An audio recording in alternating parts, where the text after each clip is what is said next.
1, 2, 3.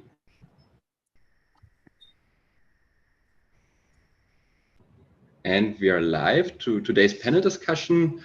I am very happy to welcome our 4 panelists today. Our today's panel will be about DeFi, how to kickstart your career in DeFi. I know that's a pretty broad topic because there's many different jobs, but that's also why I'm very happy that I have many different profiles here today. Albert from Blockchain Founders Group, myself from Polycrypt, Mastered from the DeFi Talents program, and Thomas from Rudy Capital. I would suggest before we dive into the question that I have prepared for you guys, let's start with a quick introduction round. Maybe Albert, you can start first. Just quickly present yourself and explain maybe how you got in touch with crypto and DeFi. Yes, hi, thanks, Christian. Hi, everyone. My name is Albert. I'm a program manager and business developer at Blockchain's Founder Group. We are a company builder and venture capital that focus for startups that's building on blockchain. My touch point with the blockchain industry in general and DeFi in specific starts during my university year. So I did some seminars on blockchain topics.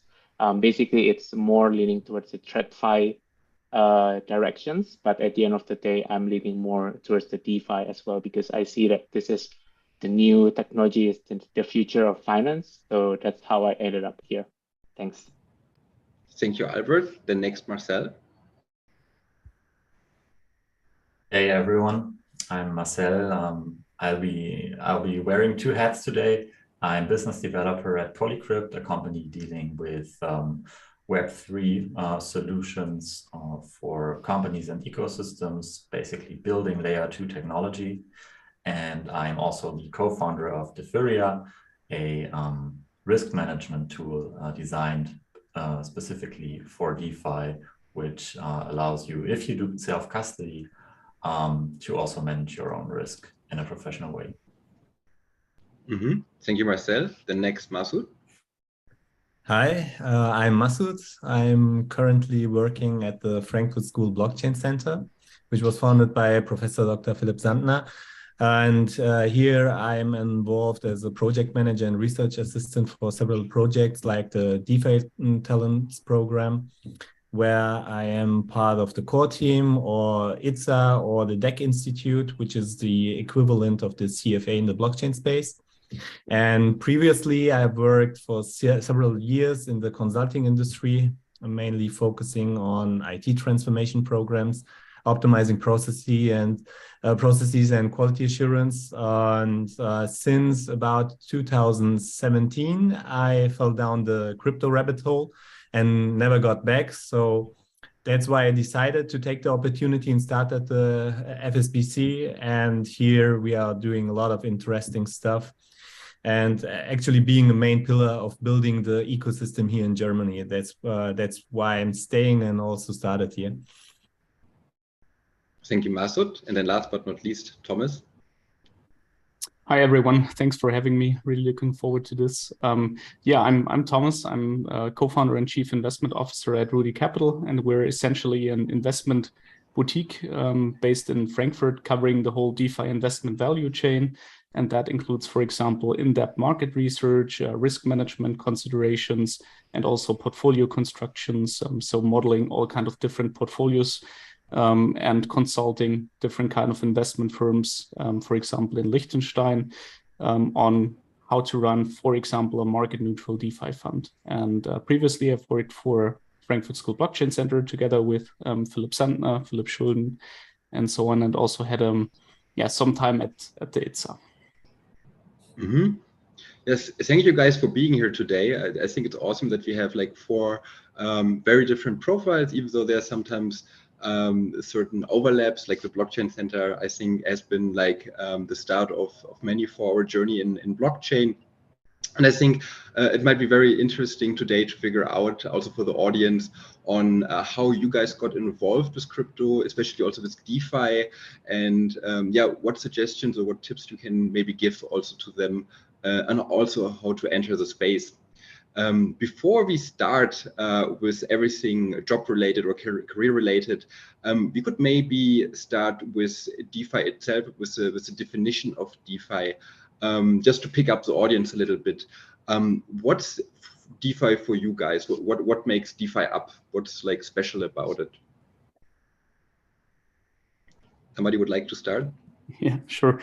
I mean, essentially DeFi is taking the functions that we know from traditional markets and traditional capital markets into the sphere of decentralization, and even goes beyond that. And I think one of the key differentiators is that we don't have intermediaries, difficult word, that we need to trust anymore, right? Because we have smart contracts in the middle that function autonomous and based on a trustless system. So that's one key difference.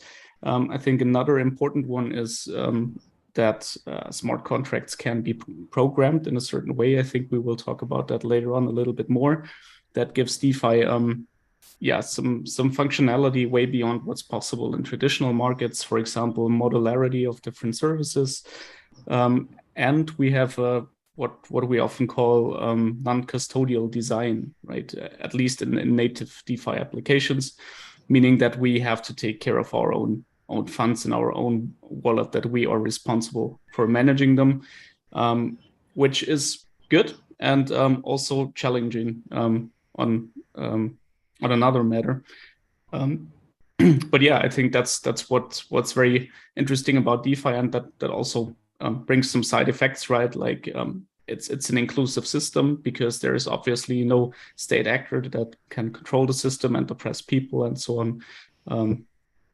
Yeah, I think that's probably the most important aspects. Somebody would like to add something?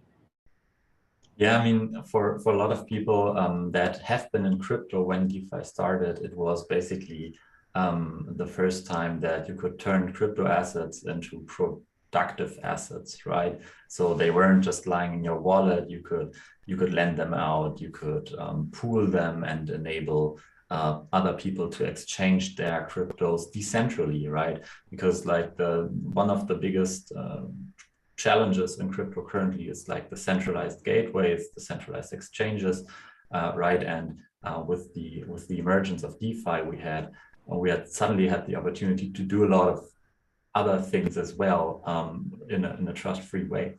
And that's actually what I find as an economist the most fascinating thing, is that you can harness the function of financial marketplaces while also capturing the self-organization aspects that this provides. So yeah, once I think that goes without saying for all of us, once we delved into that space, there's no going back, at least for me.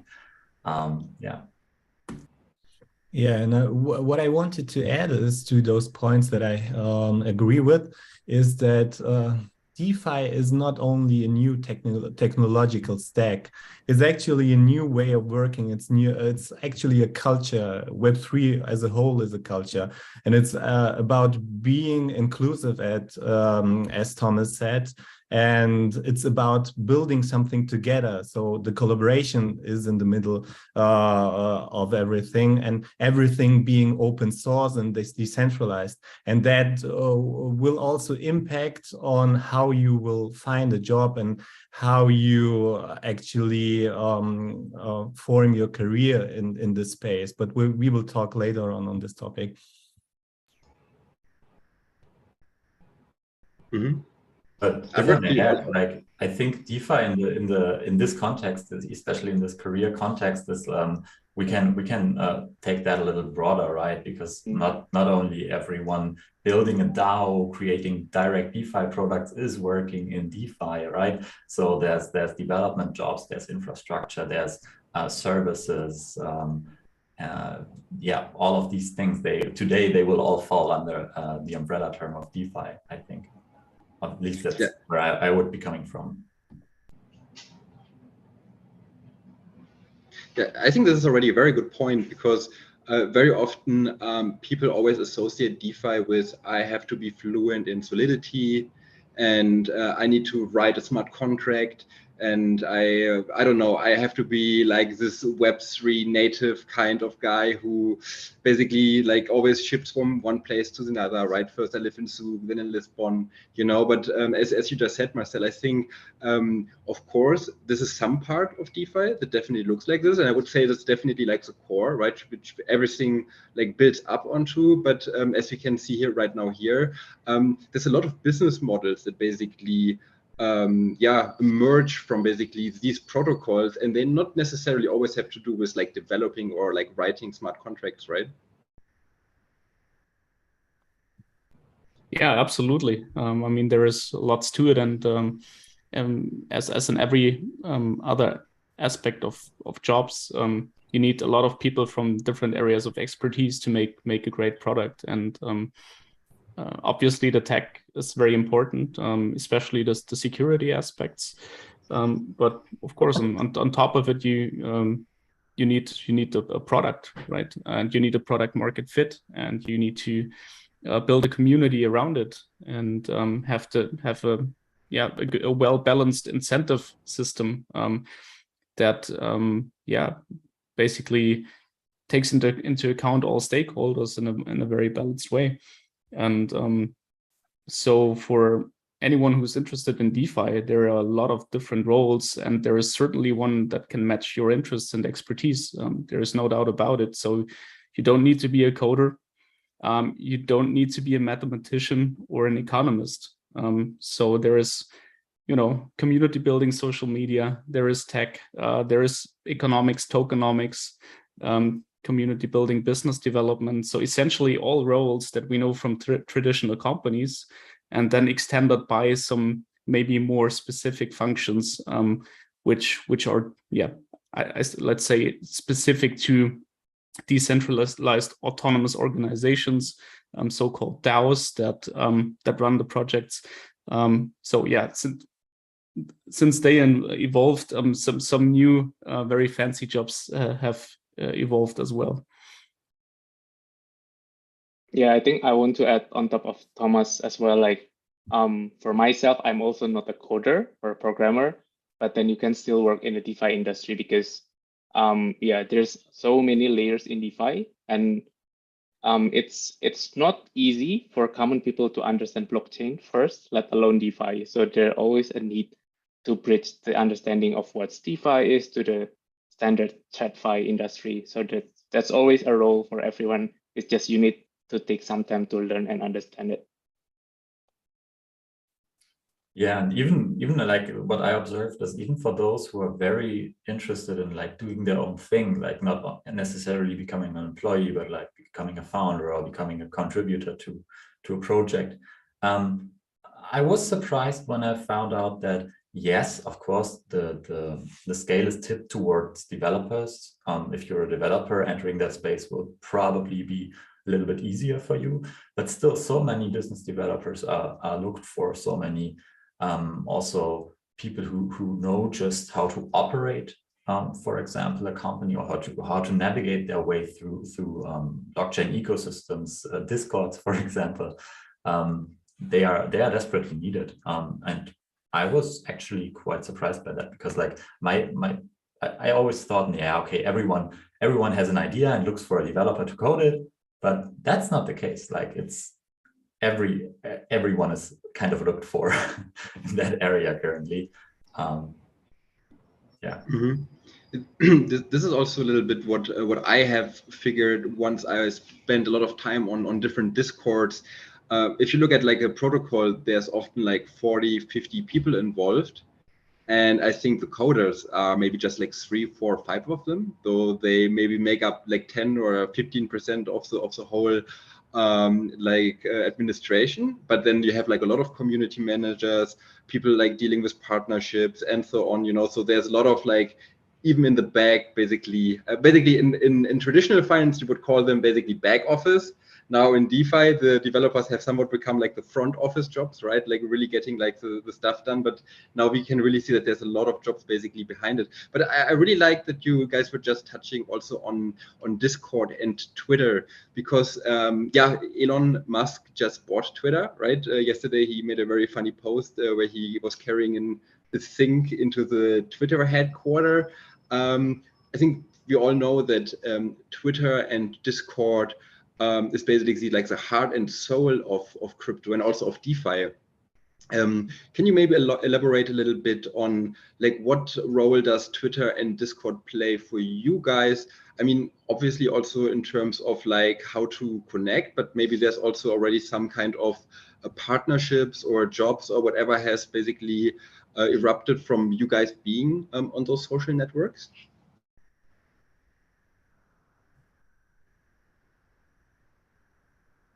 Now, I interpret the silence as maybe someone in the same position as me. I'm not a very active, I mean, I have a Twitter account and I read there, yeah, sure, but I'm not very active on Twitter.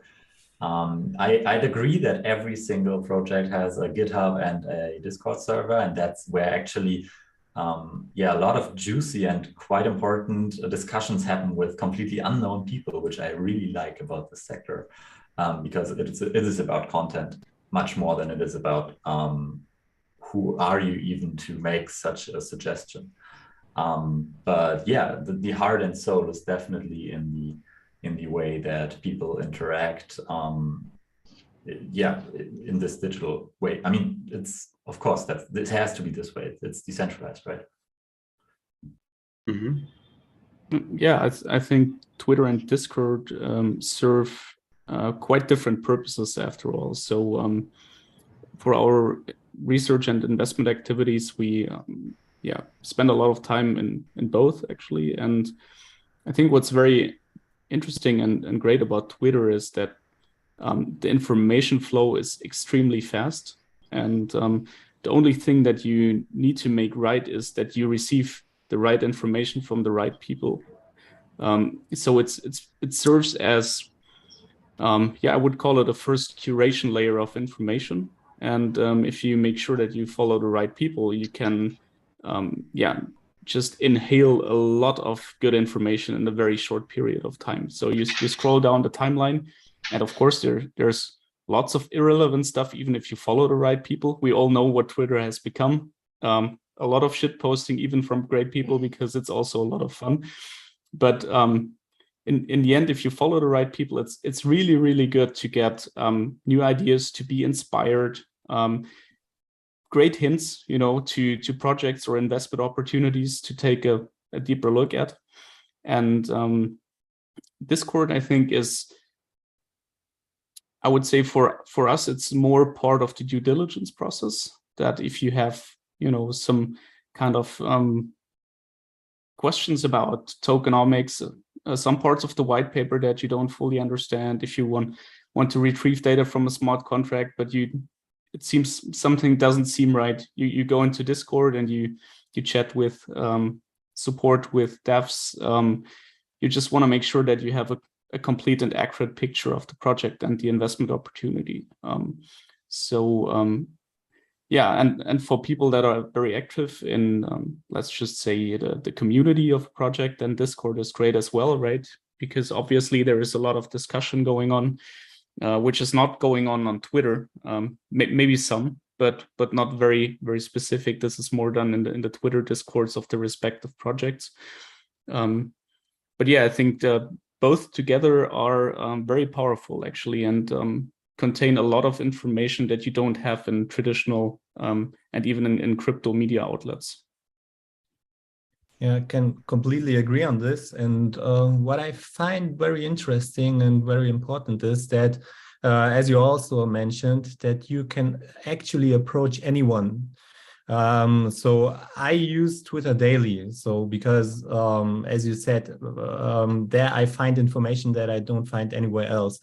And if I have any question, or if I like any influencer on Twitter, I have written them. And actually, every time I got an answer of them, even though they had more than 100,000 followers. So that's a quite interesting phenomenon, because everyone is so collaborative, and actually it could be quite intimidating to approach strangers. But in the Web3 or DeFi community, it's not unusual to ask for help, and you will get the help, and that's quite important.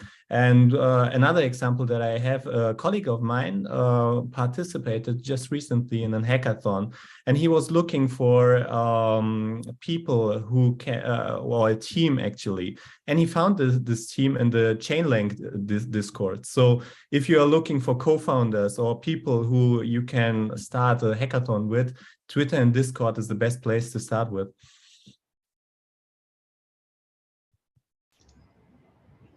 Yeah, I find it very interesting what you guys have just been saying. Just to wrap it a little bit up, to give like really like suggestions to the audience. So what I could hear from Thomas was go on the Discord from the different DeFi protocols and basically get to know what they're working on and what they are doing.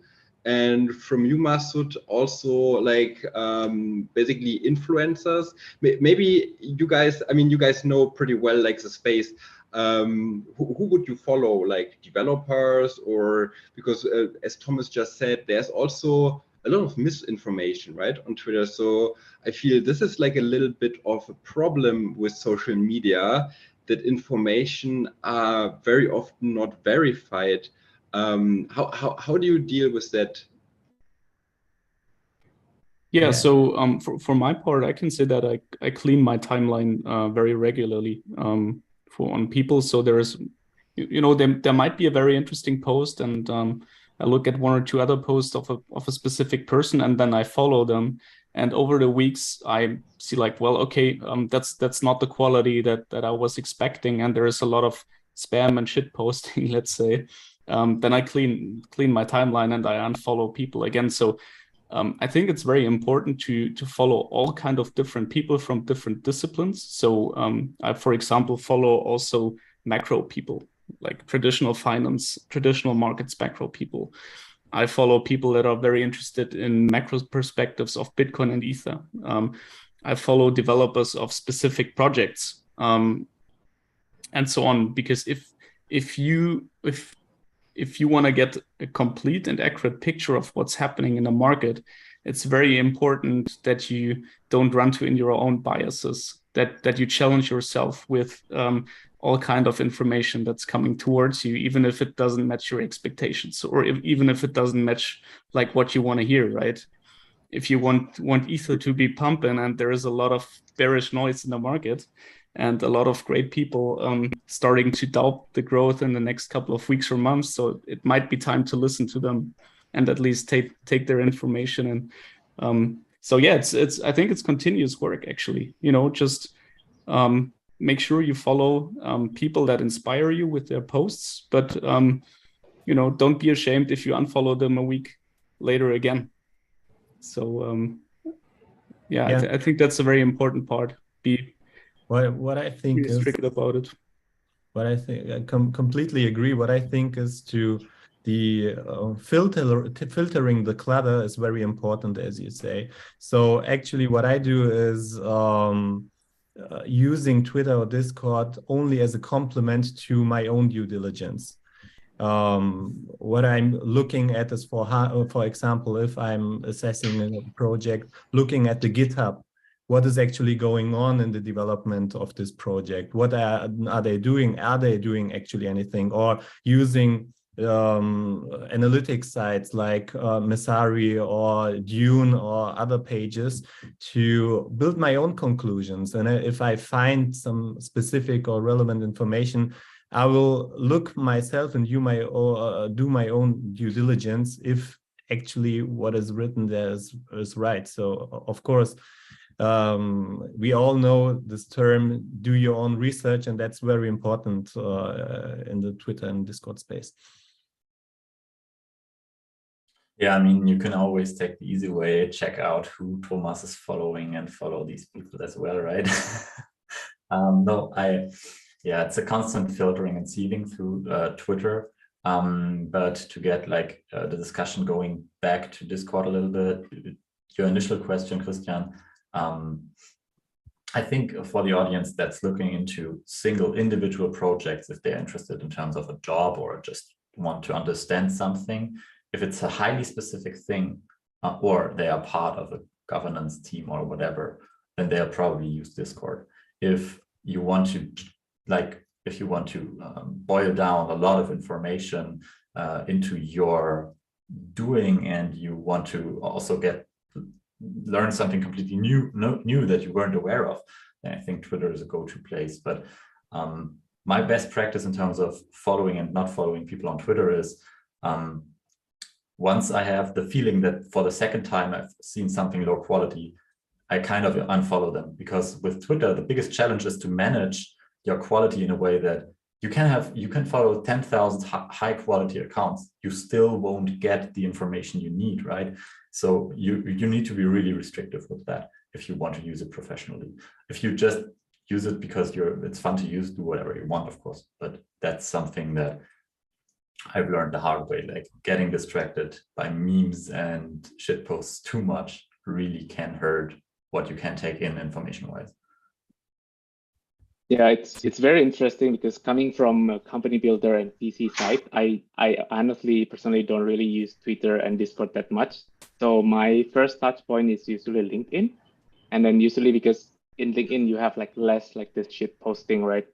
People usually like produce like quality content, and then from there on I can search this people Twitter or this protocols works Discord, and then from there you can dig on the informations.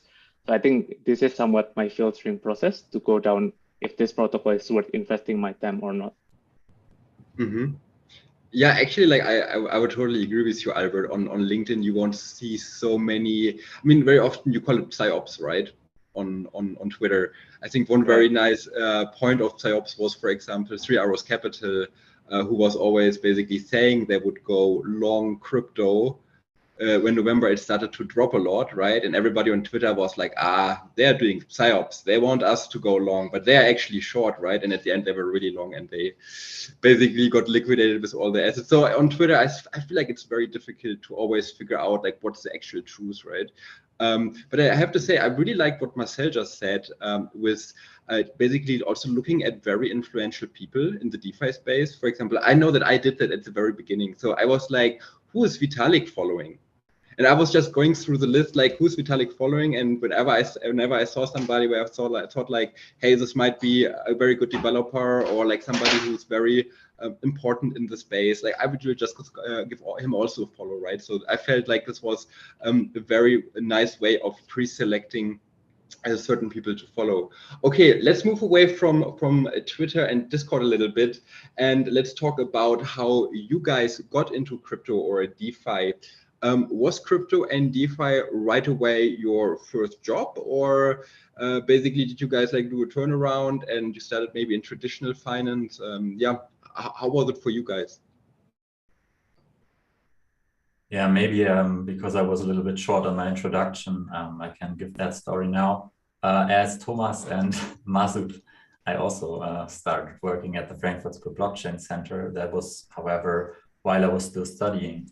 And a little bit afterwards. And there I actually wrote a DeFi paper together with my now employer, Polycrypt. So that actually got me connected quite well, because like the Frankfurt School has the very holistic view, and you kind of find your niche there and you work in that direction, and then you get to know these people there. And that was, for me, that seemed like a very organic process, right? And funnily enough, in terms of Defiria, the startup I'm currently co-founding, it was almost the same question, same story. Like you work in a sector, and in my case, I was working in crypto, and you know some people for a long time. You work with them, you do something academic with them, or maybe a weekend project that I did with the other co-founder, Simon. And he was at that point in time working at the DZ Bank in the risk department. And so we sat together on a weekend and played through a few scenarios, played with a few algorithms, and we were like, yeah, that's cool. That's a product, actually. Let's do that. And like, for me, it was always like the opportunity and seizing that opportunity. And it sounds super flat, but you do what you're interested in, you do that straightforward, and then the opportunity kind of emerges in front of you, and you kind of have to either walk by it. I've done that a few times as well, or take it. And taking it was, when you do it, you have to do it right, of course, but it's always fun doing that. Somebody else? Yeah, 100% agree with Marcel regarding the opportunity, because that's also how I see the opportunity on working on DeFi. Like, I did my seminar in uni, but it's not specifically about DeFi. And then after that, there's an opportunity that, oh, do you want to write your thesis in partnership with ITSA? And that's also how I met Christian and the other people. So it's really is like, you have to seize the right opportunity. And as you said, Marcel, like, you need to do it right. Then that's how you get introduced into the whole ecosystem. And Albert, haven't you been also a part of DeFi Talents? As well, yeah, exactly. So yeah. But I think the whole journey started actually at ITSA. I want to use it as a quick advertisement for all the listeners here today, that if you guys are interested in maybe getting like your first foot in the door of getting to know DeFi better, actually what we do at ITSA is like the classification of tokens. So we read a lot of white papers. You get to know different token projects. And I think, Albert, this was, I think, the first touching point, right? I think we were classifying the first batch of 150 security tokens, right? Correct. Yes, exactly. That's how I learned more than just what I knew before. Yeah. Mm-hmm. Anybody else would like something to add, or maybe just very briefly, I think what helped me a lot to gain traction was this, an affinity for the technology. So I started getting into crypto a couple of years ago, but mainly because I found the technology of Bitcoin very fascinating in the first place, and then worked at the Frankfurt School Blockchain Center and in all kind of different disciplines as well. Crypto markets, community building, networking, education, but then also enterprise blockchains and so on. And there, in the last couple of years, there have been a lot of potential use cases for blockchain technology, and most of it was just hot air. I would say it's a lot of buzz, and nothing really happened in, let's just say, the enterprise blockchain space.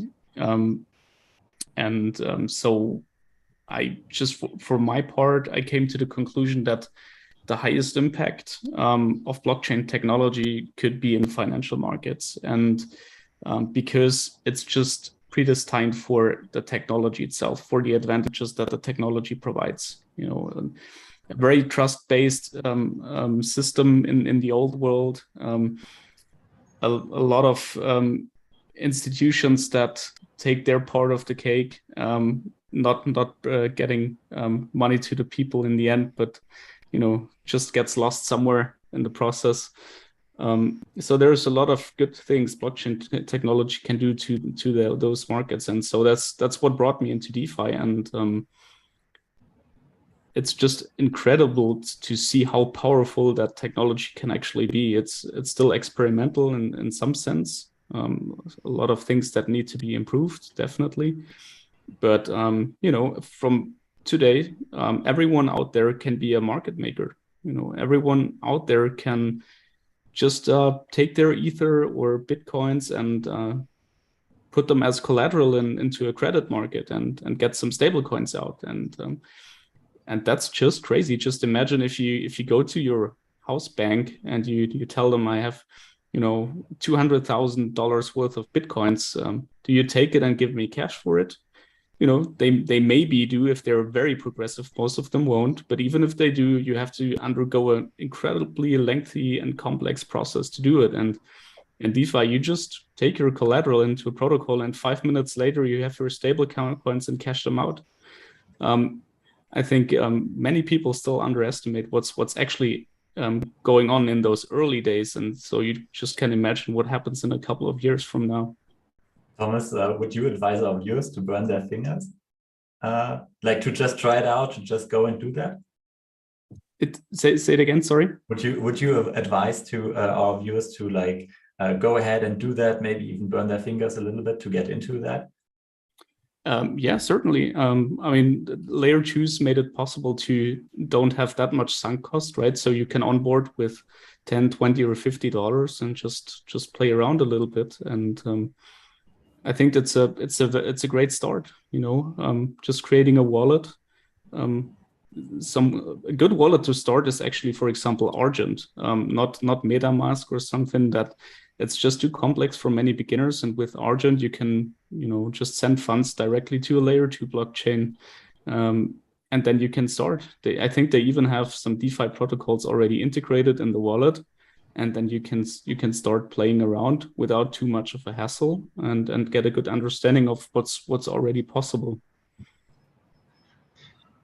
Actually, I was not even thinking about that, but you guys made up like a super important point right now.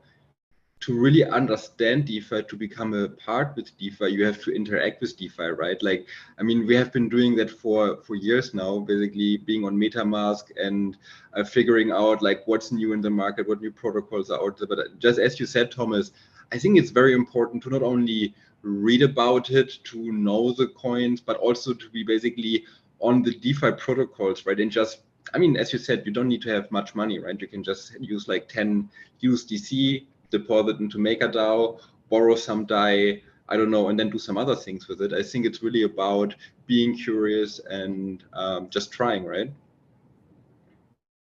Absolutely. Yeah. Then there's one question, I think, because as you guys can see, we have again 4 male people today here as panelists. I think we all know that our mentor, Philip Sandner, is always super engaged in basically also getting more women into crypto and into DeFi. And by the way, I just want to make also for them a little advertisement. There's a program called DeFi Talents where basically women can apply for, I think it's a 3-4 months program, very similar to DeFi Talents. And it actually supports women to basically get also a foot into the door of working in crypto and DeFi. But now back to you guys. It's still a lot of men, right? Do you have maybe any explanation why there's such a lack of women currently in DeFi and crypto?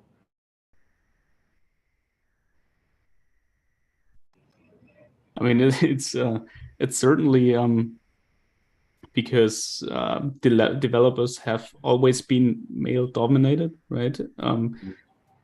And the developers in DeFi are not really different from developers in the old space. And especially from a lot of people have come from very famous tech companies such as Facebook and so on, and just switched and made their way into DeFi. So I think that dominance from the old world just got migrated to basically the DeFi world. So I think if we really want answers on that, we have to go back and ask why are so many developers male, and not sure if we can really answer this question here. But I know that there are some studies at least indicating that on average men are still more interested in things than women, and on average women are still more interested in people than men. So that's very, very generalizing now, but it's on average, and a lot of studies show that. So the question is there some sort of social engineering that is able to change interests, and if so, I think that's a very long-term project. I could imagine that we talked about different roles in DeFi. There is a lot of other roles, right? Except for developers. But then in the end, we see similar patterns for the different kind of industries. So finance is also very male dominated and used to be male dominated, right? Mm-hmm. So you have tech and you have finance, probably the 2 most male dominated disciplines. And so that's probably where it originates. But yeah, DeFi Talents and so on, DLT Talents, great programs. And for myself, I have the feeling, at least in the community in Frankfurt, Munich, and so on, there is a lot of women now coming that are interested in the topic, because it becomes a little bit more ideological, right? Doing good things to the world. I think that's very appealing to women now as well, because you have that other dimension. You know, what's interesting in a traditional hedge fund, you know, they're the bad guys. Not saying they are, but you know how they are perceived, right? And then you're in DeFi and it gets inclusive, and then there are the poor people in the world that we can onboard to the global financial system. So I think that could be maybe a point why more and more women could get into crypto. Mm-hmm. Yeah. No, I have to, yeah, Masood? Yeah, so what I'm seeing actually is a positive trend. As you said, there's the DLT talent programs, but besides that, there are a lot of other educational programs and also specific programs built around women to encourage them to participate in the Web3 space. So I have wondered also if there are many of these programs around, but I Googled a little bit, and there are a lot of projects around. For example, one of them is HerDAO. So there are a lot of decentralized autonomous organizations around women, which is so HerDAO is a launchpad for women-led ventures, and there are also specific women-specific hackathons around, and there are also communities called, for example, Women in Web3 communities. So actually, there's going a lot on in this space, and when I look at my LinkedIn, actually, I see a lot of women involved in the space right now. Yeah, that's what I wanted to throw in, and maybe Masood, Thomas, and also Christian. I'm not sure if you were there as well, Albert, at the Crypto Assets Conference. While that wasn't always visible on stage, but that was, of course, because the companies didn't send their women on stage and not due to the conference itself. But at the Crypto Assets Conference, I'd argue 50% of the people there, or close to 50% of the people there, were female. So I share that there is the impression that it's still very male dominated, and it probably is, to be quite honest. But it's not as bad as it sometimes sounds, I think. And yeah. I think we are somewhat back at what we said before, that let's say there's like a DeFi protocol, 40 jobs, 5 are developers, and the other 35 jobs. I think, as Thomas said, it's very much likely that like finance is male dominated, tech, programming is male dominated. You combine both industries together, obviously you will end up with a very male dominated subset of people. But I really like the crossover. Marcel, you made it perfectly for me, because I wanted to ask you guys, conferences. What role does conferences play actually to maybe land a job in DeFi or to build a network? How was it for you guys? You might have already attended some of them. I mean, conference and talking to people directly always helps the most, right? You can kind of connect, and the transfer of information is much better than in our format right now, right? But yeah, sure. At the conference, there's always like the tiny problem that everyone goes there with some kind of an agenda. And you get to know great people, and if you talk with them well, then you know them, and that's helpful for finding a job, definitely. But I would argue that it's not that going to a conference without having a clear objective or agenda in terms of who am I talking about, who am I talking to, what am I talking about, will probably not randomly land you a job, because all of these people, they are focused on their own stuff, right? And then sometimes you cannot enforce that. So if you go there, have fun, enjoy yourself, but don't go there saying, I need to land a job right now, because that's not going to work. Yeah. But in general, yeah, all for conferences, if you can afford it, or if they're close to you, oftentimes they're free, especially for students. Go there, take the chance to talk to people. And even if it's just about finding out, I don't want to work for them particularly, something like that, always helpful. Mm-hmm. Yeah, and it's not just conferences. For example, if you're enrolled in the Talents program, they also have like this in real life meetings, right, with the alumni. So it's also a really good chance to meet with your fellow learners and as well as founders and people in the industry, because I think this is like the opportunity that's rarely seized in this space, because you can't really meet with the head of a bank in the TradFi, right? But in DeFi, you can always meet a CEO or a founder or a CTO or CEO or somewhere over anywhere. So it's really a big opportunity out there. You just have to go and open up yourself more. Yeah. Yeah, and, fully agree. And maybe to add one thing, at the same time, you have to be careful to who you talk to, and not be. Let's just put it this way: there are a lot of great job descriptions, also from centralized parties that promise you to do crypto and DeFi and so on. So be very careful here, because not DeFi is not everywhere, and especially or very typically not at JP Morgan, let's say. Right, even though there are some good DeFi job offers, or might be, but yeah, just for my part, I think it's a very good thing to curate a list before you go to a conference. Maybe do a little bit of research ahead. If you can get a list of participants up front, that's very helpful. And yeah, then just make sure that that you talk to people that could be interesting for what you really want, right? If you really want to go into native DeFi, it probably doesn't make sense to go to the crypto asset conference, right? So there are other conferences for that. If you want to work on digital assets and investments, then the crypto assets conference might be more for you, right? So every conference has a different touch to what kind of topics they have, what kind of people there are, and so on. So if you want to go more DeFi native, then Berlin is probably a good place to go, or Switzerland in general, Zug. If you want to stay more in the digital asset investment space, then Frankfurt is a great place. Very dependent on what you really want. Mm-hmm. Yeah, I would totally agree with you, Thomas, that you always have to pick basically also what you're interested in, right?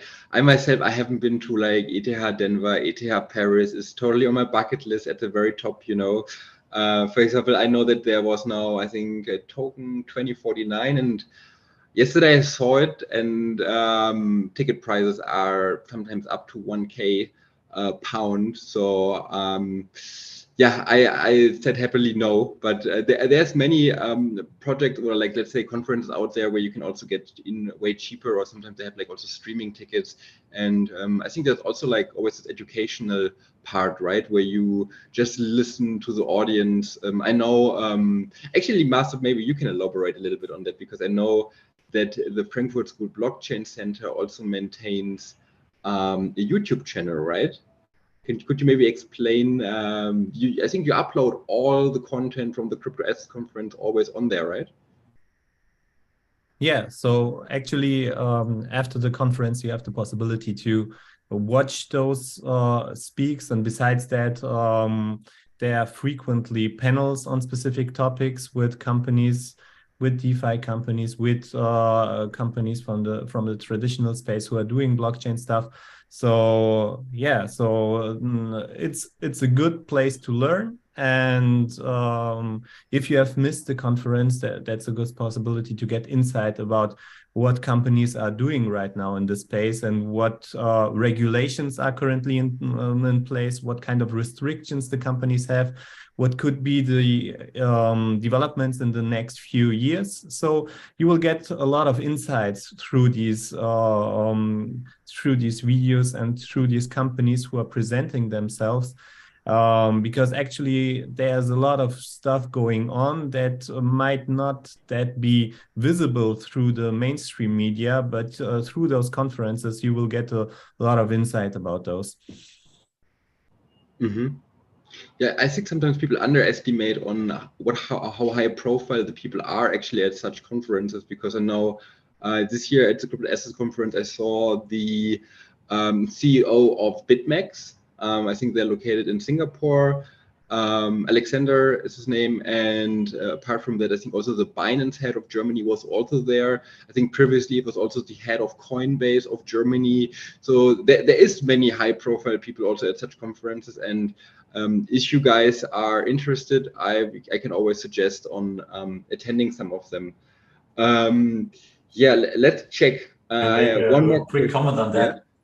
The seniority of people at conferences. This is something that has rapidly changed. I mean, crypto assets conference is kind of conservative. Everyone's wearing a suit, or almost everyone.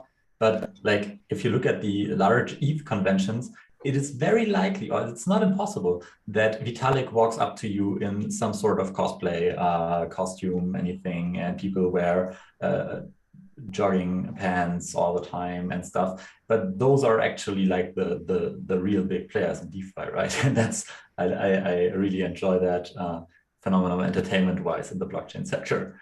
So yeah, don't underestimate how high profile people can be independent of how they look. Mm-hmm. Yeah, I fully agree. And I'm also happily waiting that one day where I see Vitalik in front of me with some fancy cat shirt or whatever. I think he's very creative with the way he dresses, right? And yeah, it's also on my bucket list. We should go together, Marcel. Like, I think I have like one or two questions more from my side. Then we have also some questions from the audience. Maybe like at the very end, you guys could tell me what are two advantages and what are two disadvantages of working in crypto and DeFi for you guys? I would say a huge advantage is that you have an incomparable learning curve. That's so steep. Then it's hard to imagine that you find that in different places, at least over a long time period. I think that's really great, and there is a huge playground. Like if you're really interested in a topic, there is endless things you can explore and that you can be happy about every day, right? You go into Twitter, we talked about it earlier, and then you read about that new fancy project and you dive right into it. You read their white paper or you chat with a few people about it, and you check the vibe of the DAO, and it's just typically a very, very great and friendly space. But and that brings me a little bit to the disadvantages. It can become quite toxic if markets are not running well. People tend to leave the space very quickly. So if the tide is gone, you see who swims naked, right? I think that comes from Warren Buffett. Great citation, and I think that's very, very present in crypto. So you see how many people are just travelers and who are really the hardcore degens staying even if the market is very bad. So all that FOMO and energy can leave the space very quickly, and then in the end you have just the core people that remain. So yeah, I think that could be seen as a disadvantage, right? But obviously the space is very risky and volatile from a financial perspective. That can be bad if you have a long-term conviction and markets are bad. It might really hurt you personally. On the other end, we really profit from the volatility and the inefficiency of the markets, right? So if you can play that well, it's also a great chance on the other end. But bottom line is exciting space, and I've never talked to someone who started diving into it and then left the space again. Never. So people who are very, very passionate about the technology and the topics, and they really go down the rabbit hole, they will never come back out. So that's my personal experience. Fantastic. Yeah, I wanted to add, like, you and I, we highly profit from volatility and risk, right? So that's our business kind of. Yeah, no, I can agree. Like a few experiences that I made was that you kind of have to be ready to work from anywhere and not have like your fixed office 9-to-5 job, location-wise, but also time-wise, I'd argue. That's like the kind of negative aspect of decentrality is that you kind of have to work with everyone all at once at the same time. You have to kind of coordinate sometimes a few things, especially if it gets hasty. That can be quite stressful. But all in all, like I'm intentionally, as Thomas said, I'm not changing that. Like that's still a set decision. And that is because, without being redundant, you can do something new every day, or you have to do something new every day. And that's something that's very attractive to especially a lot of young people, I believe. So yeah, it has its hardships, but I'm definitely in there to stay. How about you, Albert? I mean, you work from an entirely different perspective, right? Right. Yeah, no, totally agree with you and Thomas. So I think in this space, the advantage is surely the opportunity. Like you can go into the space not just to find your own career. You can just go in just to be a casual trader. You can be an investor. You can also be a builder/founder. But then the downside as well, like Thomas said, once you go into the rabbit hole, sometimes you have difficulties in separating your time. Like, is this work? Is this hobby? Is this what? Sometimes like I'm doing work at spare time. I'm doing something in my work time. So sometimes it's become a blurry in that sense. But all in all, it's a really great space to go into. Okay. Then, because we got quite some questions from the audience, I know it will take a bit longer than just 4 minutes, but maybe we can do 5 minutes longer if you guys are fine with that, to answer at least some of the questions. Okay, the first one is regard to the Discord experts here, because it goes, how do you keep track of the information overflow? For example, one could follow dozens of Discord servers and can get confused with all the information. Any suggestions on that? Yeah, that's a difficult one. I mean, there are some tools that Discord itself offers to organize the channels and to organize messages, right? So I recommend looking into that. And besides that, yeah, clean it up regularly. Same as Twitter. So I used to be in dozens of Discords, and you always hear that noise from that new message, and it drives you crazy, right? So yeah, clean it up. If you're not interested in a project anymore, disconnect from the channel. And then sometimes it's great to just go into it and get inspired by other people and by the messages. But sometimes it's also good to have an agenda and to go into the channels with a concrete idea, like what am I looking for, and then use the search function and so on. And yeah, if you want to do research, I also recommend to have some kind of a framework ready to pull the data together. That can be, for example, just a Word document or whatever you prefer. It doesn't have to be a difficult framework, but just maybe set some criteria for yourself, just show your risk profile, for example, and then yeah, try to pull information together from different kind of information sources. That's how we do it, and it's worked quite well so far.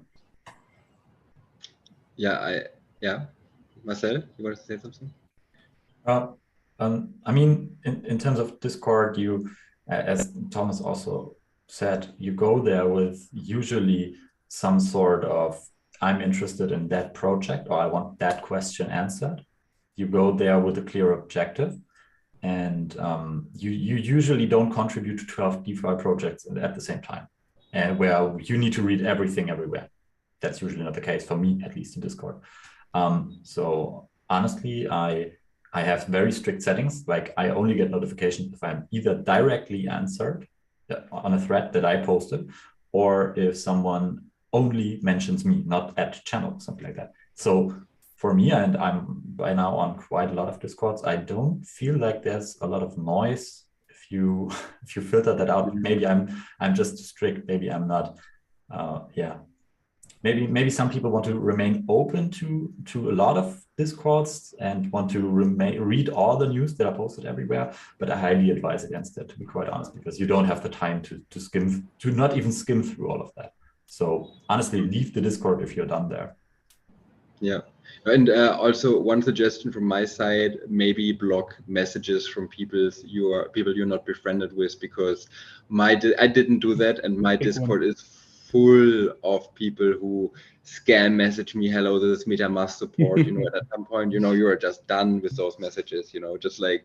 And one more suggestion for Discord: if you just want to spend maybe 5 or 10 minutes per day on getting up to date, there's very often an announcement channel in each DAO, and basically there's no comments, there's just information by the developers themselves, which then again makes it a very high quality post, and you get to know all the relevant info. There's sometimes some side infos, but the announcement channel is, for me, that has worked very, very well. Okay, then the next question would be, how do we find volunteer opportunities to support projects in DeFi? I'd like to go first on that. To always check out the foundations. The foundations, they are very communicative in most projects, as well as blockchain ecosystems, in what they need, what they want. And usually they also give out funding if you say something like, okay, I want to really work with this framework. And if there's nothing that you can do, they usually also hint at projects that are already active in working with them. And that's also where you get great connections. And it's the most honest approach you can have to that. Like, it's not like, hey, I've seen your company, I think you're cool, I want to work with you, but more like, hey, I see you work on that problem that interests me, I want to work with you. That's a much more direct approach. And that's a very good hint that I can give. Mm-hmm. So yeah, again, TLDR, check the foundations and the problems and the questions that they are posting online. Yeah, I'm also aware of a friend who basically just joins DAOs, like via Discord, and what he does, he writes governance proposals. So let's say he takes a look at what's the protocol doing, and even though like the protocol, like the proposal is not the best one, or there's some flaws or some other things, like the admins or the developers, they will get to know you, and they really admire people getting involved. And for example, with one of my friends, what happened was that after he had written like the third governance proposal, suddenly they delegated him like, I think, $3 or $4 million of governance token. So he didn't own them, but he could use them for governance purposes. So he was able to vote with them and to basically steer the protocol. And I think there's so many ways to get involved. I think it's really like what they say, just do it, right? Just go in there and do it. I think that's like the best one. And obviously also what you said, Marcel, with the foundations and to get all the info on what they're looking for. Then the next question would be, can you recommend some must-know resources to learn about the DeFi space? Oh yeah, there are a few good ones. It really depends on what stage you're currently in. If you're an absolute beginner, or if you just started your way and looking for some in-depth information on certain, let's just say, automated market makers, if you want to try to understand how they work. But generally, there is a lot of good, I would say, newsletters and blogs that you can start with. For example, the Bankless newsletter, it's very popular. I think they have a free version as well, but the premium one is, I don't know, $15, $20 a month. You don't necessarily have to pay for it, but they have very good curated information with a lot of helpful tips to get started. I think even for free on their website. And that's just, they provide you with a complete picture of the whole space, from investment opportunities to the ideology behind it, value models for the different kind of assets. So a lot of things there. Then of course white papers if you want to dig deeper into it. So white papers from the projects, but there's also some scientific papers coming up. So the science is is getting better and faster. And yeah, just look for some scientific papers on, for example, decentralized exchanges if you're interested in that. And yeah, I would also again use Twitter and filter out some great people, and a lot of them have their own blogs, you know, and just see what kind of information really helps you. In the end, we're all different learners, and not everyone learns the same way. Some people need videos more than others. Some people like to read or like to listen. So a lot of podcasts out there as well. Yeah, so if you already know what kind of learning type you are, it might be easier for you to pick. But there's lots of resources out there, even for developers. Like if you want to become a developer, there are boot camps, free boot camps, paid boot camps. So everything you really need is out there. Yeah, I would support the idea of reading the white papers and classifying tokens with ITSA. Because like the nice thing about reading the white papers is also that you get to know the differences between the different protocols, right? You suddenly see, hey, GMX is doing it that way, and then we look at perpetual protocol and they do it in the other way, and basically they try to achieve the same outcome, and you suddenly see the advantages on the one side, the disadvantages on the other side. And yeah, as you said, there's like many great resources. Yeah, just check out like the sources that Thomas has just mentioned. Yeah, and then to all of you guys out there, if you need some information on specific topics, we have a lot of stuff. So just yeah, send me a message on LinkedIn, and we'll be able to help you with all kind of different stuff to get you going. I hope this is the case for all of you guys. If there's some people who are interested in the, okay, perfect, everybody is agreeing. So to the audience, if you guys basically still have some further questions, feel free to contact our panelists. I think you can easily find them all on LinkedIn. I think that would be like the easiest way, and yeah, just do it. Yeah, like we're getting more and more questions. I would maybe do like one or two more because we're already 6 minutes over. And then we will have to close the panel. Let's see the next one. How can a recently graduate with 1 year plus years of DeFi and deep knowledge of the topic start the foot on the door? So in case like you have already 1 year knowledge in DeFi, how would you start in getting into the space? I mean, I think it's you, and I don't want to like push any sort of program or certification process. I think sometimes they overdo it a little bit, but if you have something to hold in the air for people to see, to prove your competence, I think that's the biggest challenge that you face as a very, very young person that just wants to get started anywhere.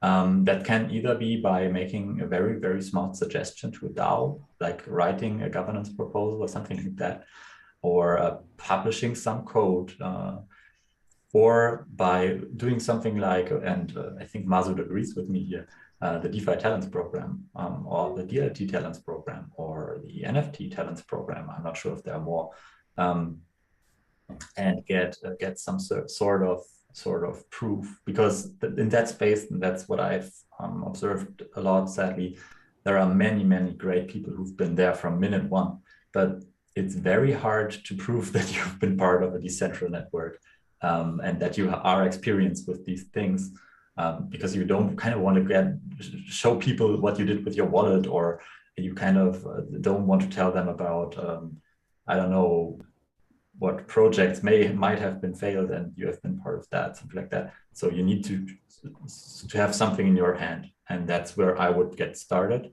If you, at least if you don't know where you want to go exactly. If you know where you want to go exactly, then go ahead and ask them, what can I do to prove that I am who I am? To add something on this, I can completely agree with you, Marcel. It's very important to have an own portfolio, and it's dependent on what you are doing. For example, if you are a developer, of course, if you have a GitHub repository, it would be great. If you are a marketer or want to be an influencer, it would be great if you start a blog and write something. So building a personal brand is very important. And then I would say it won't be that difficult to find a job in this space. And as you mentioned, many people who were involved or completed the DeFi Talents program did find a job afterwards, because either they were approached by companies themselves. We have a lot of partners who we are working with, and they will see if someone is motivated, who is writing stuff, who is engaging in the program and having a portfolio, and then the companies themselves approach you, and you will have an opportunity to find a job. So we have seen those success stories a lot through the DeFi Talents program, but I would say that would work for all kind of education programs, but because there are a lot of those around. Mm-hmm. No, perfect. Because I had the same feeling, Masoud, that there was a lot of people who just attended the DeFi Talent or the DLT Talents program, and like 3, 4, 5 months later, I suddenly saw them popping up at like very familiar like blockchain companies. I mean, there's also SolarX, who's like a Solana DEX currently sponsoring the DeFi Talents program. I know Algorand is also sponsoring the DeFi Talents program. So just keep your eyes open for like also who are the partners involved, and there's always a chance to make a connection, and basically from there to go on and find a deeper connection, maybe even a job offer.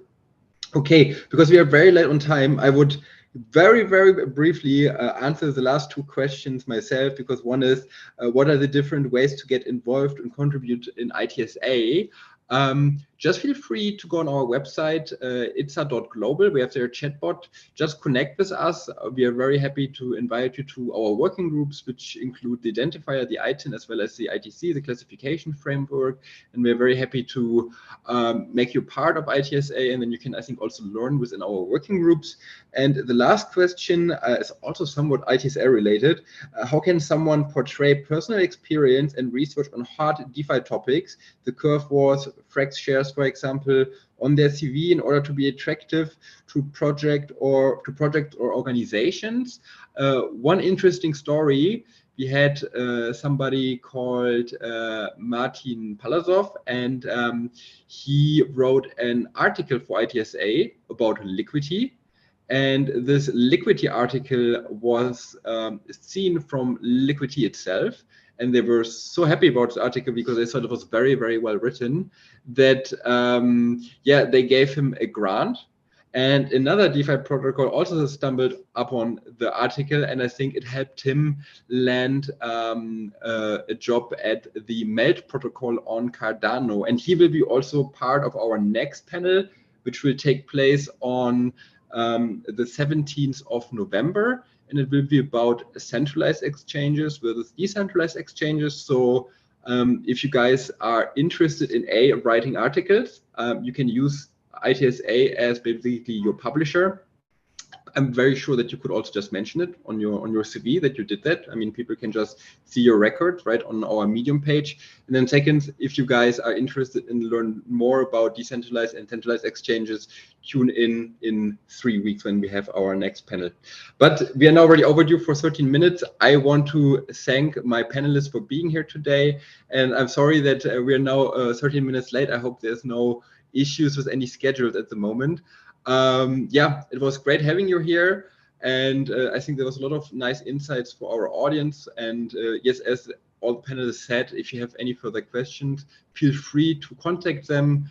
And apart from that, I wish you guys all still a very nice Thursday and a nice weekend, and we talk soon. And bye to the audience.